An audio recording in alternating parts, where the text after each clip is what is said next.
అద్వితీయ కుమారుడు మన ప్రభువు అయిన యేసుక్రీస్తు ఆమెకు పుట్టెను, కొద్దిగా రాదు కాలమందు బాధపడ్డాడు, మూడవ దినమున చనిపోయిన వారు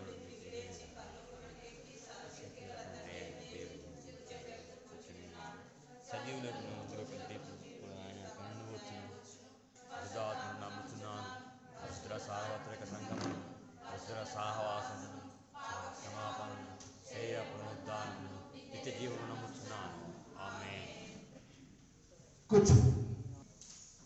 మరొకసారి మీ అందరికీ నా నుండి వందనాలు తెలియజేస్తున్నాను. వాక్యోపదేశం పొందిన మీ అందరూ దేవుని ఆత్మచేత నింపబడాలని, ఆత్మీయమైన బిడ్డలుగా మీరు వర్తిల్లాలని ఆశిస్తున్నాను. అటు కృప దేవుడు మీకు అనుగ్రహించి కాపాడును గాక. పోయిన నెల క్యాండిల్ సర్వీస్ చాలా విజయవంతంగా చేసుకున్నాం. అలాగే గృహజ్యోతి ఆరాధన చక్కగా నిర్వర్తించుకున్నాం. సెమీ క్రిస్మస్ పండుగ సెలబ్రేషన్ కూడా చాలా గ్రాండ్గా చేసుకున్నాం. మరి సహకరించిన మీ అందరికీ ప్రత్యేకంగా నా నిండు వందనాలు తెలియజేస్తున్నాను. ఎలాగో కార్యక్రమాలు అయిపోయాయి కదా, ఒకసారి వెళ్ళి మా అమ్మ నాన్నను కూడా చూసి వద్దాము అని ఇద్దరం అనుకుంటున్న ఆ సమయంలోనే 25వ తారీఖు అయిపోయింది. 26వ తారీఖు మా చెల్లెలి కూతురు డెలివరీ అయిందని, ఖమ్మము గవర్నమెంట్ హాస్పిటల్లో డెలివరీ అయిందని విని యాక్చువల్గా 26, 27 తారీఖులలో నేను ఇంటికి వెళ్ళాలి, మా నాన్నగారి కోసం వెళ్ళాలి. ఇక డెలివరీ అయిందని వెళ్ళాం, అది చూసి వచ్చాం. తెల్లారక ముందు 28వ తారీఖు ఒక బ్యాడ్ న్యూస్. మా వదిన గారి కొడుకు ఫోన్ చేసి బాబాయ్ ఇంటికి వచ్చేయండి అన్నా. ఎందుకు నాన్న అంటే ఇంకా అప్పటికి మేము లేవలేదు. ఫోన్ రాగానే దివాకర్ తాతయ్య చనిపోయాడు. నా గుండె ఆగిపోయినంత పనైంది. ఒక్క క్షణం చాలా గుండె విదారకమైంది. నాకు ఎప్పుడు కూడా నా పిల్లలు కానీ నా కుటుంబం కానీ సడన్ న్యూస్ చెప్పాలి, నేను తట్టుకోలేను. నా మనసు చాలా పైకి ఒకవేళ ఎలా కనపడతానో మీకు తెలియదు, కానీ నా మాటలు కఠినంగా అనిపించినటువంటి సందర్భాలు ఉంటాయి. కానీ నా మనసు చాలా సున్నితమైంది, సెన్సిటివ్ మైండ్ అది. అందుకని నాకు ఏం న్యూస్ చెప్పను. మరి అమ్మగారే నన్ను చాలా ఓపికతో మరి ఎక్కడ దాకా తీసుకెళ్ళారు. సుమారు ఇక్కడి నుంచి వెళ్ళాలంటే 4.5 గంటల ప్రయాణం. అటు ఇటుగా బస్సు దొరికితే పర్లేదు, కానీ 5-6 గంటలు కూడా అవుతుంది. ఇంటికి వెళ్ళాను. మరి నాన్నగారు దేవుడి పిలుపుని అందుకొని దైవ సన్నిధానానికి చేరారు. మరి నేను అలా వెళ్తూనే ఉన్నాను. మా కుమారుడు అన్ని కార్యక్రమాల కొరకు ఏర్పాట్లు చేసుకుంటూనే వెళ్ళాను. అక్కడ ఉన్న వారితో మాట్లాడుతూ సంప్రదిస్తూ వెళ్ళాను. ఇంటికి వెళ్ళేసరికి 3:30-4 అయింది. అక్కడికి వెళ్ళి ఉన్నటువంటి వారందరూ తండ్రి చనిపోతే ఇప్పుడా మీరు వచ్చేది అని మమ్మల్ని ఒక పక్క అసలే బాధపడుతున్నటువంటి మా హృదయాలకి వారి మాటలు ఇంకాస్త గాయం చేశాయి. పొద్దుటి నుండి మేము ఇక్కడ కూర్చున్నాం, ఇక చేసేయండి కానీ అంటున్నాం. ఇంకా మా కొడుకు బిడ్డలు రాలేదు. అయినా సరే ఏదేమైనా కానీ నేను ఇంకా సంతోషించగలిగిన ఒక మంచి విషయం ఏంటంటే, నా వెనకనే బయలుదేరి నా సంఘంలోని పిల్లలు నాన్నగారు ఇంకా సమాధి కార్యక్రమాన్ని తీసుకువెళ్ళక ముందే వచ్చి చూశారు, డెడ్ బాడీని చూశారు. అలాగే నన్ను ఆదరించారు. ఓదార్చిన తండ్రులైనటువంటి మీ అందరికీ నా నిండు వందనాలు తెలియజేస్తున్నాను. నేను నా జీవితాంతం మీకు కృతజ్ఞుడిని. మీకు నాకున్నటువంటి సంబంధం ఈరోజుతో తెగిపోయేది కాదు. నేను బ్రతికున్నంత కాలం ఇక్కడ చేసినా ఎక్కడున్నప్పటికీ మీరు చూపించిన ఈ ప్రేమ, ఈ ఆప్యాయత ఏదైతే ఉందో నేను మరవలేను కనుక మరి మీ అందరికీ ఆ బరియల్ కార్యక్రమానికి వచ్చారు. ఇక మరి ప్రేయర్ మీటింగ్కి ఏం వస్తారులే అని ఒక స్టేటస్ మాత్రమే పెట్టాను. ఎవరికి నేనేమి ఇంటిమేషన్ ఇవ్వలేదు. అయినా జ్ఞాపకార్థ కూడిక కూడా నా సంఘం నుంచి మరి బిడ్డలు తరలి వచ్చారు. పేరు చెప్పలు కానీ ప్రతి ఒక్కరిని నేను అభినందిస్తున్నాను, మిమ్మల్ని ఆశీర్వదిస్తున్నాను. ఒక తండ్రిగా, ఆత్మీయ తండ్రిగా దేవుడు నాకు ఇచ్చిన అధికారాన్ని బట్టి, దేవుడు నాకు ఇచ్చిన ఆధిక్యతను బట్టి మీకు అందరికీ నేను కృతజ్ఞతాస్తుతులు చెల్లిస్తున్నాను. ఫిజికల్ హెల్ప్ మాత్రమే కాకుండా ఫినాన్షియల్ హెల్ప్ కూడా చేశారు, ఆర్థిక పరమైన సహాయం. నిజంగా నేను చెప్తున్నాను, నేను జీతం అందుకొని అలా వెళ్ళాను. ఆ వెళ్తూ ఉండగానే నా జీతం అయిపోయింది. 18,000 రూపాయలు మాత్రమే నా చేతికి వచ్చాయి. 10,000 రూపాయలు, 8,000 జీతం కట్టికి పోతే ఆ 18,000 రూపాయలు వెళ్తూనే నేను ఫోన్ పే చేసుకుంటూ వెళ్ళాను. సడన్గా నేను వెళ్తుంటేనే నాకు జీతం పడ్డది. 28వ తారీఖున పడవు అసలు యాక్చువల్గా, కానీ 28వ తారీఖు జీతం వేయడం జరిగింది. నేను వాటిని పే చేసుకుంటూ వెళ్ళాను. నా చేతులు ఏమీ లేదు. ముందు చాలా కార్యక్రమం మా తండ్రి, నేను ఒకటే చెప్పాను ప్రేయర్ మీటింగ్ రోజు కూడా, మా తల్లిదండ్రులు నాకు ఆస్తిని ఏమీ ఇవ్వలేదు. రెక్కల కష్టంతో మీలాగనే కష్టపడి మమ్మల్ని పెంచాడు. కానీ ఏ రోజు కడుపు మార్చలేదు. మా నాన్నకున్న అలవాటు ఏంటంటే బట్టకైనా ఆయన రూపాయి ఖర్చు పెట్టడం, కానీ కడుపుకు మాత్రం ఏమి లేకుండా ఉంచడం అనేది మేము చూడలేదు. మరి తప్పకుండా వ్యవసాయకుడుగా ఇంట్లో ధాన్యం ఉంటుందో ఉండదో, కానీ మా ఇంట్లో ధాన్యం మాత్రం ఎప్పుడు ఉంచుతాడు. అట్లాంటి ఆ రీతిలో మమ్మల్ని పెంచాడు మా నాన్న. ఆస్తి మాకు ఇవ్వలేదు, కానీ నేను ఒకటే సంతోషిస్తున్నాను, అనేక ఆత్మను సంపాదించడానికి దేవుని కొరకు ఒక ప్రతినిధిగా దేవునికి మమ్మల్ని అప్పగించేశాడు. మరి నాతో పాటు చదువుకున్నటువంటి వాళ్ళు, నా సహోదరులు చాలామంది వారి పనులు చేసుకుంటూ తల్లిదండ్రుల దగ్గరలో ఉండిపోయారు. కానీ మరి నా కుటుంబంలో నన్ను, నా తమ్ముళ్ళు కూడా సేవకే అప్పగించారు. మరి వారి దగ్గర ఏమీ లేవు, కానీ వట్టిగా అలా నిలబడ్డాను. దేవుడే కార్యాలన్నిటినీ కూడా, నేను మళ్ళీ 10 రోజులు మీరు ఎటు కదలొద్దు అన్నారు. నన్ను హౌస్ అరెస్ట్ చేసేసారు. ఇంట్లోనే ఉండాలి మీరు అని చెప్పారు. నిజంగా నేను కదలకుండానే ఉన్నాను, కానీ కార్యక్రమం మాత్రం జయకరంగా దేవుడు నడిపించాడు. దేవుడి స్తోత్రం, హల్లెలూయా. మరి నా సంఘం అయినటువంటి పెద్దముప్ప సంఘం నుండి 10,000 రూపాయలు, ఆరోగ్యంగా 5,800 రూపాయలు అక్క ఇచ్చింది. మరి ఎవరెవరిని అడిగిందో తెలియదు, అంతేనాక అక్క ఇచ్చారు. మరి మీకు నా నిబంధనలు సహకరించిన ప్రతి ఒక్కరికి కూడా, మీరందరూ సహకరించలేదు, ఫీల్ అవ్వాల్సిన అవసరం లేదు. నా కొరకు మీరందరూ ప్రార్థన చేసి ఉంటారని నేను అనుకున్నాను. ఎందుకంటే నేను వచ్చిన తర్వాత మీరు పలకరిస్తున్న పలకరింపే నాకు కొన్ని కోట్ల రూపాయల కంటే విలువైనదిగా నాకు అనిపించింది. మరి అలాగే రజితమ్మ, కృష్ణ, మరి వారు కూడా ఒక 4,000 రూపాయలు వారు కూడా ఫోన్ పే చేశారు. మొత్తం 10,000 రూపాయలు మన సంఘం నుంచి మీ అందరి సహాయ సహకారాలతో నాకు అందించారు. సుమారు ఒక 75,000 రూపాయలు దానికి ఖర్చు అయింది ఆ కార్యక్రమాన్ని నిర్వర్తించడానికి. కానీ మరి దేవుడు, మా పిల్లలు, అమ్మగారు అందరూ వారు ఆలోచన చేసుకుంటే మరి ఆ కార్యక్రమాన్ని నడిపించారు. సహకరించిన మీ అందరికీ కూడా మరొకసారి నా వందనాలు తెలియజేస్తున్నాను. ప్రాముఖ్యంగా మా కొరకు, మా కుటుంబ ఆదరణ కొరకు, మా తల్లి గారి ఆరోగ్యం కొరకు కూడా ప్రార్థించండి. మనం తీసుకొని వచ్చాం, ఇక్కడికి తీసుకొని వచ్చేసాం. అక్కడ ఎవరు లేరు, ఇక్కడ పెద్దవాళ్ళు ఉంటారు. కాకపోతే ఒకటే లోటు అనిపించింది, వృద్ధాప్యంలో దగ్గర ఉండి ఒక ముద్ద వండి పెట్టలేకపోయామని బాధ నన్ను ఇప్పటికీ ఒక్కోసారి నిద్ర పట్టకుండా చేస్తుంది. కానీ ఒక పక్కన ఏంటంటే మరి దేవుడి కొరకు అప్పగించారు కాబట్టి దేవుడే వారిని చూసుకుంటాడు అని. సరే ఇప్పుడు రేపు చనిపోతారన్నాక కూడా రాత్రి సమయంలో కూడా నాన్న అన్నం వండి అమ్మకు పెట్టి ఆయన కూడా తిని పడుకున్నాడట. పడుకున్నవాడు పడుకున్నట్టే తెల్లవారుజామున 4 గంటల టైంలో చనిపోయారు. మరి వారి ఆత్మశాంతి కొరకు మీరందరూ ప్రార్థించాలని కోరుతున్నాను. ఇంకొక మాట ఏంటంటే పండగ సీజన్ చాలా మరి దగ్గరగా వచ్చేసింది పండుగ. మరి మనం పండుగ ఉజ్జీవకరంగా జరుపుకునే సమయంలో మనం ఉంటున్నాం కాబట్టి దగ్గర లేదని చాలా బాధలు నన్ను వేధించింది. మరి వచ్చేస్తాము. ఒక 10 రోజులు మాత్రమే ఉంది. 15వ తారీఖు అంటే 10 రోజులు కూడా లేదు. ఎన్ని రోజులు ఉంది? 9 రోజులే ఉన్నట్లు లెక్క కదా. మరి మనం చర్చి యొక్క డెకరేషన్స్ కొరకు అవసరతలు ఉన్నాయి, కొద్ది గొప్ప కదా. ఇల్లు అలిగితేనే నిండుగా ఉంటుంది కదా, అంతేనా? ఇల్లు అలిగితేనే పండగ అంటారు కదా. మరి ఇల్లు అల్లకుండా పండగ చేయాలంటే అది పండగలాగా అనిపించదు. కాబట్టి కొద్ది గొప్ప మరి నేను చాలా హోప్స్ పెట్టుకున్నాను, చాలా అంటే చాలా హోప్స్ పెట్టుకున్నాను. పెయింట్ చేయించుకోవాలి, లేకపోతే ఇవన్నీ ఫర్నిచర్ ఉన్నటువంటి వాటి కనీసం పాలిష్ చేయించుకోవాలి, చాలా ఆలోచనలు చేసుకున్నాను. మరి కొంచెం మనసు కూడా స్థిరంగా లేదు, సిద్ధంగా లేదు.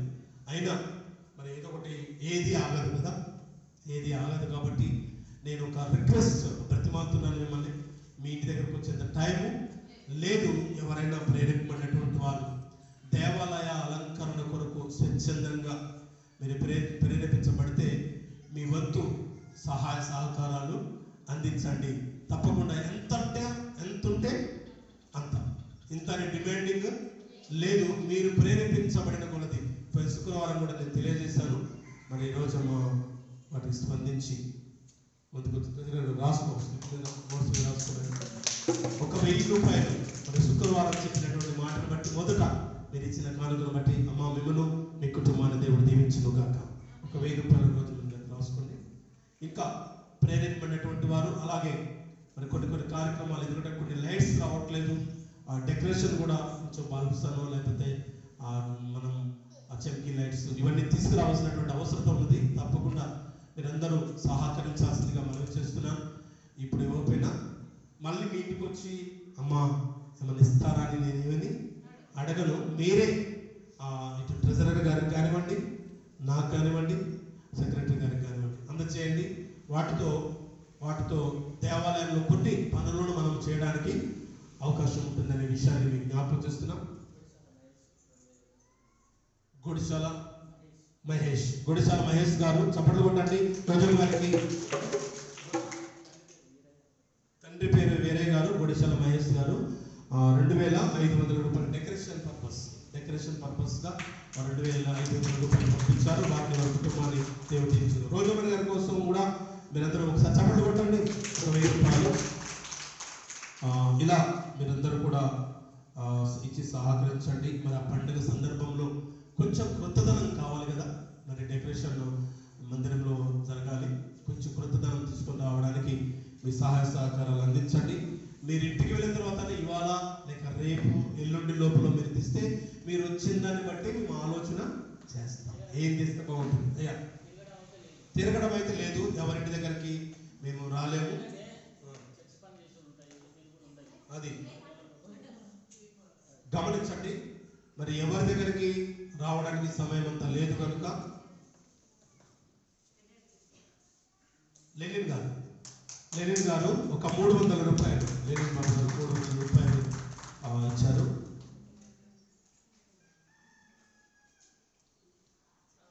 వారిని వారి కుటుంబాన్ని దేవుడు దీవించును గాక.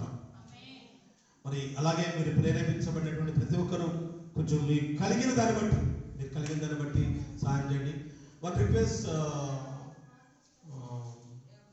యాకోబయ్య ఈసారి నా దృష్టి అంతా నీకేలే మళ్ళింది. కోటయ్య, నువ్వు, కృష్ణ, మరి మీతో కిరణ్ ఎవరైనా సహకారం తీసుకొని కొన్ని లైట్స్ సెట్ చేసాం. ఆల్రెడీ కోటయ్య సెట్ చేసి ఇస్తాడు.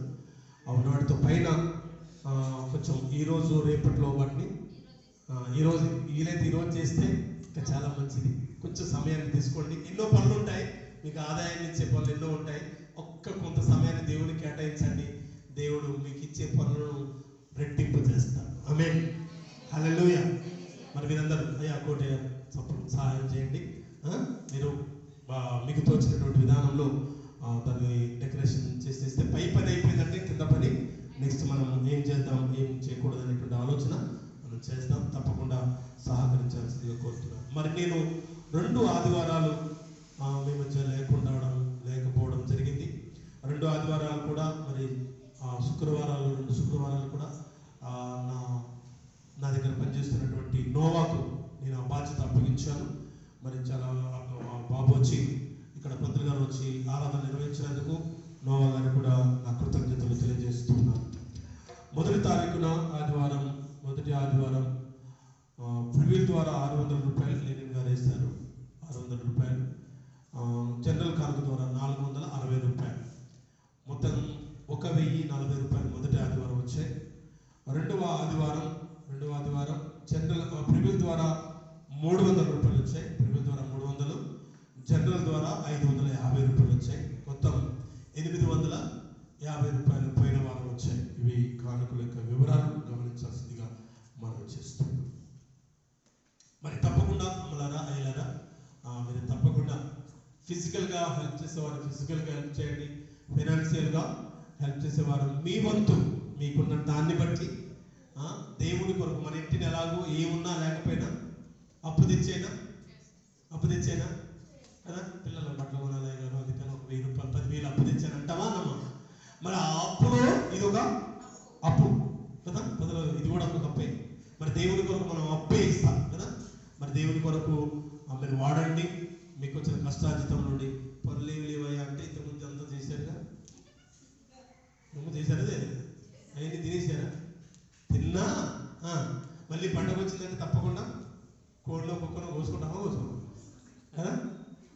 దాంట్లోనే కొంచెం మిగిల్చి దేవుని కొరకు ఇవ్వండి, సహాయం చేసి మీరు ప్రోత్సాహం అందించాల్సిందిగా మనం చేస్తున్నాను. ఇంకొక ప్రాముఖ్యమైన సంగతి మర్చిపోయాను. జైరాజ్ సార్ మీకు అందరూ తెలుసు. జైరాజ్ సార్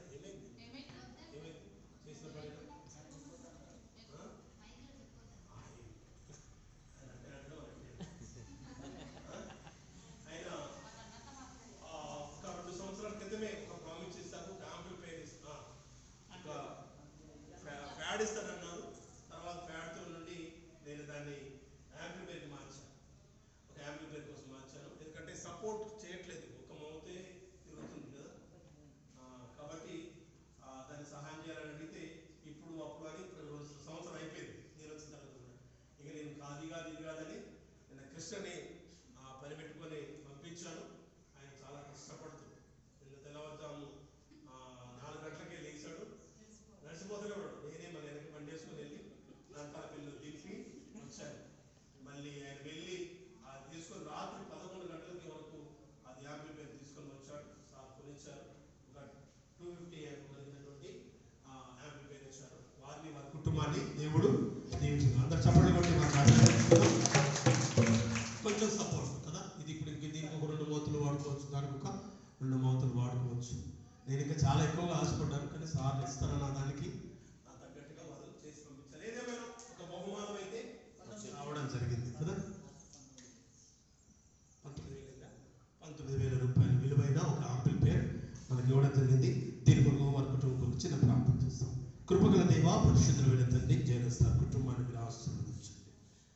దాసుడు తన స్వస్థలమైనటువంటి సంఘాన్ని ప్రేమించి దేవాలయ అవసరార్థమై అయినా మరి ఒక వస్తువును కోరినప్పుడు 19,000 రూపాయలు విలువైనటువంటి ఒక యాంప్లిఫైర్ అయినా మరి సహాయం చేస్తారు.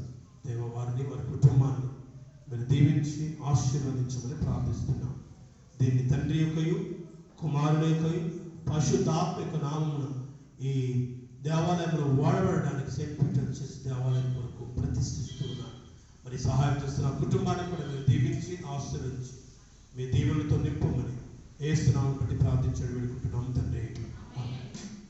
మరి నేను విజ్ఞాపనం చేస్తాను, మనకు ఒక బాక్స్ కూడా కావాలని మరి మీరందరూ సహాయం చేస్తే దాని కొరకు కూడా ప్లాన్ చేస్తాం. మరి ప్రేరేపమైనటువంటి వారు ఆ విధంగానే మీకున్న కలిగిన దాన్ని బట్టి మీ అమూల్యమైన డొనేషన్స్ ఇచ్చి సహకరించాల్సిందిగా మనవి చేస్తున్నాను.